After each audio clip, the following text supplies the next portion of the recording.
Quand on a entendu parler des soins palliatifs, on avait peur, on pensait que c'était la mort, on pensait que c'était juste la mort.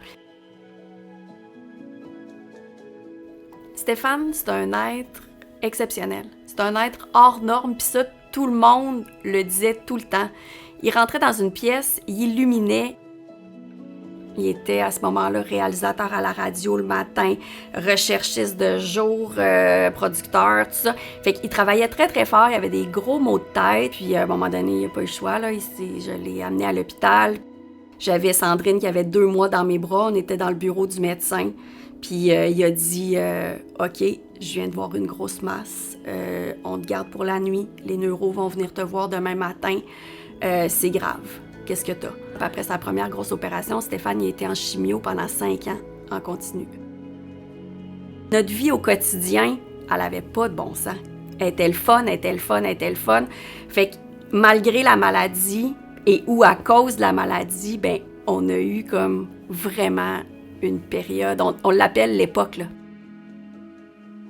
Stéphane a eu un saignement à un moment donné qui l'a fait hospitaliser, puis à ce moment-là, ben il était plus capable de lire l'heure, il mangeait plus tout seul.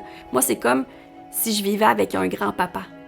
J'ai fait comme, OK, là, ça se pourra pas, je peux plus travailler, je peux plus le laisser tout seul à la maison. Stéphane, lui, il est super bien suivi, là. Il y a la psychiatre, il y a toutes les oncologues, les infirmières, le neurochirurgien. Il est super bien suivi, mais nous, là, Sandrine et moi, là, comme, on n'a plus, là, de ressources. Puis j'ai dit, Sandrine, il faut qu'elle parle à quelqu'un, là. Elle va pas bien, puis moi aussi, je veux parler à quelqu'un.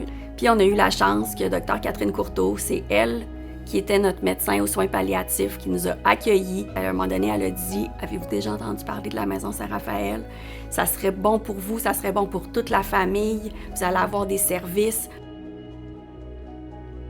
On a été accueillis, puis on s'est fait dire qu'on avait notre place, puis on l'a vite compris aussi par les actions, puis par les relations qu'on a développées.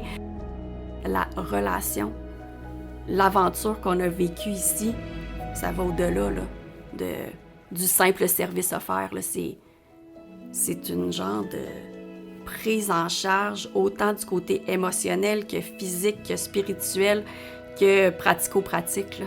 Les soins que la Maison Saint-Raphaël propose, selon moi, sont extraordinaires et il n'y en a pas comme ça ailleurs, là. On s'est senti bien tout de suite. Ça a été c'est un endroit qui est comme un cocon. Il faut donner à la Maison Saint-Raphaël pour que le plus de personnes puissent bénéficier des services qui sont offerts, autant pour les proches que pour les personnes qui sont en fin de vie.